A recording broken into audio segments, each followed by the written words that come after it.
बड़ा आनंद बरस रहा। आज दूसरा दिन है, कल पहला दिन था और कल दोपहर में आध्यात्मिक समाधान सत्र बागेश्वर बालाजी की दिव्य शक्तियों के प्रभाव का दरबार दोपहर 3 बजे से 5 बजे तक लगाया जाएगा।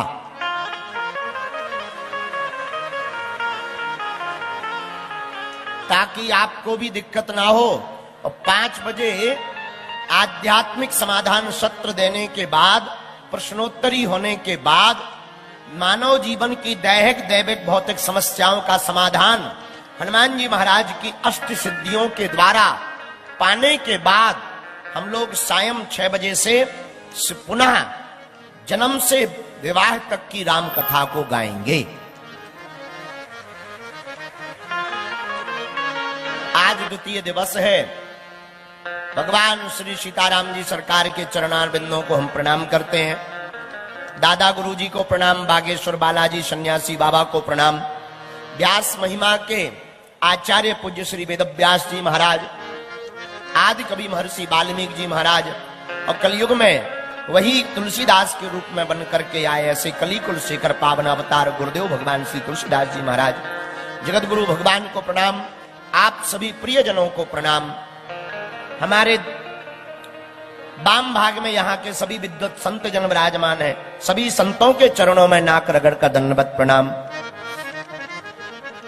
भूदेव ब्राह्मणों को प्रणाम। और जितना भी पंडाल में श्रोता विराजमान है, बगल खुले में बैठे, कुछ मैदान में खड़े हैं, कुछ लोग रोड पर चाय पपड़ी खा रहे हैं, जो जहां है। बाकी शेष प्रियजन, हमारे परिवार के सदस्य घर बैठे हुए देश विदेश में बागेश्वर धाम यूट्यूब चैनल के माध्यम से लाइव देख रहे, जो इस कथा को सुन रहे हैं या सुनेंगे, दूसरों को सुनवाएंगे, आप सबको भी हम एक चौपाई के साथ प्रणाम करते हैं। सिया राम मैं सब जग जानी, भैया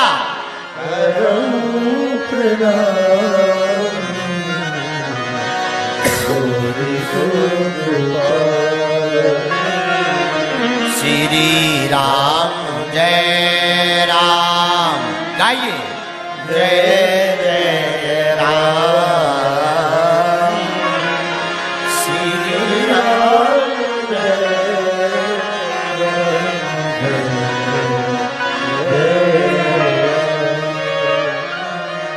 देखो, राम कथा मन के संशय को मिटाने वाली है। आज का सूत्र राम कथा का याद कर लो। गंगा स्नान से तन की शुद्धि होती है, लेकिन कथा गंगा में बैठने से मन की सिद्धि होती है।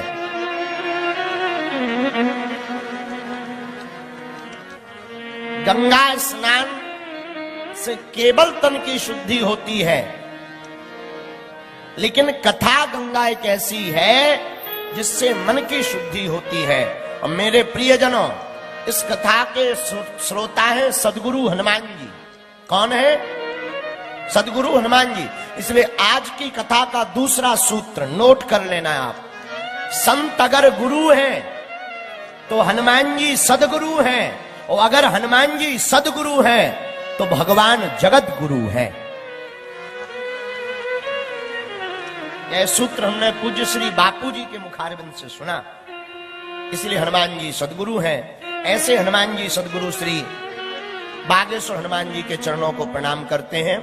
आप सब लोग बड़े मन स्थिरता के साथ, आह्लादपन के साथ कथा को सुनिए। जो हमें गुरु कृपा से मिलेगा हम परोसेंगे, क्योंकि प्रायः ज्यादातर हमारी कथा की तैयारी नहीं हो पाती, और हम सोचकर कुछ और आते हैं कि हम मंच पे जाके ये बोलेंगे, वो बोलेंगे, ये बोलेंगे। यहां बोलते वही हैं जो वो बुलवाते हैं। हम सोचे कछु और है, प्रभु सोचे कछु और। हम कुछ सोच लें, और परमात्मा ने कुछ और सोच रखा। इसलिए मेरे पागलों, तुम जैसे जीना चाहते हो और वैसे अगर जिंदगी नहीं जी पा रहे तो निराश मत होना, भगवान तुमको उससे बेहतरीन जीने की कला सिखा रहा है। सब लोग गीत बहुत गाते हैं, बहुत सुनते भी हैं, उतारते बहुत कम लोग हैं, पर बहुत प्यारा गीत है। सीताराम सीताराम सीताराम कहिए, जाहि विधि रखेला, ताहि विधि रहिए।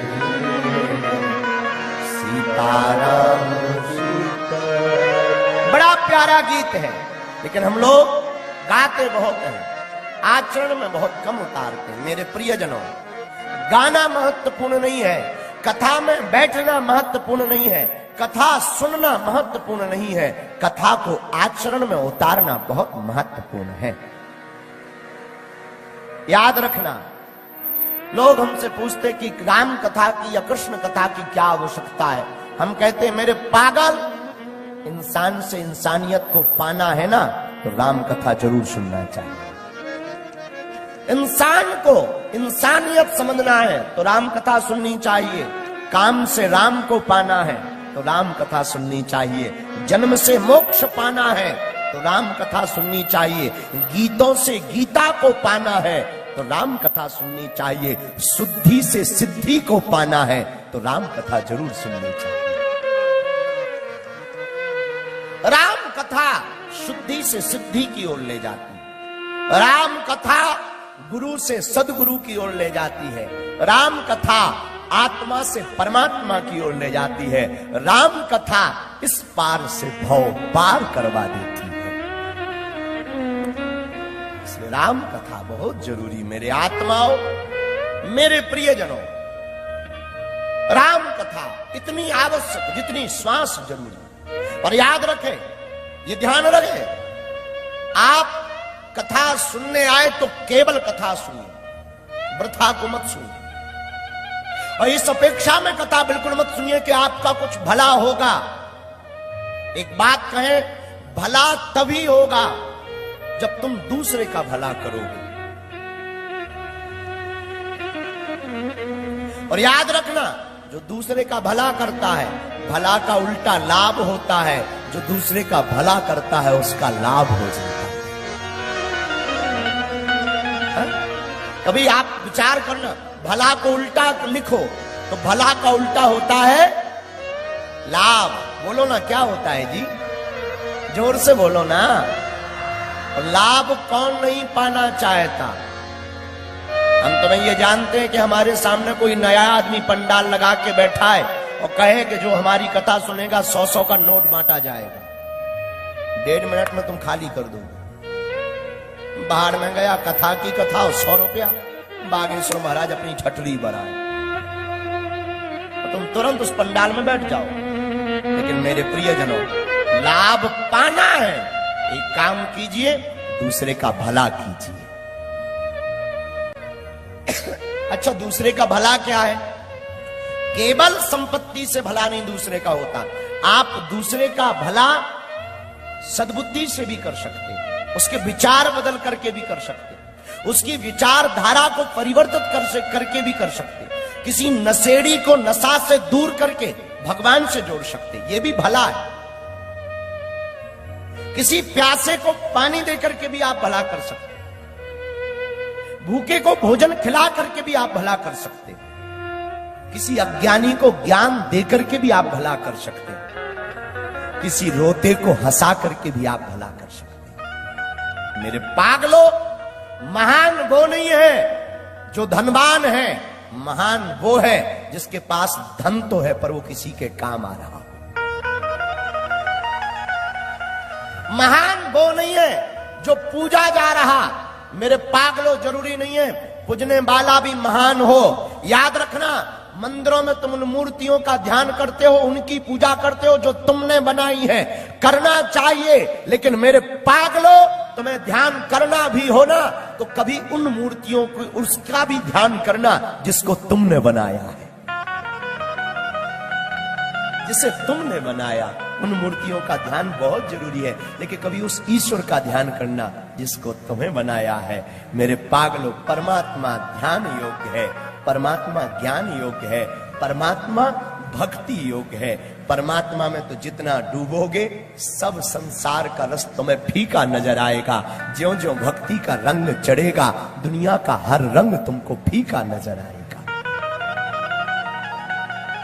लेकिन कहना बड़ा सरल, करना बहुत कठिन है। तो हम सब रामायण और रामचरितमानस के अंतर्गत चर्चा को गा रहे हैं और चर्चा बहुत प्यारी है।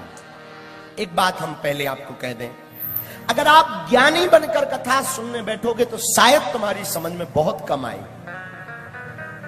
क्योंकि ज्ञानी को समझना बहुत मुश्किल, समझाना बहुत मुश्किल है। ऐसे समझो कोई सो रहा हो, जगाना सरल है, भाई उठो बागेश्वर महाराज आए। कोई सो रहा हो, जगाना सरल है। कोई जाग रहा हो, उसे बताना सरल है। अगर कोई सोने का नाटक कर रहा हो, उसको जगाना बहुत कठिन है।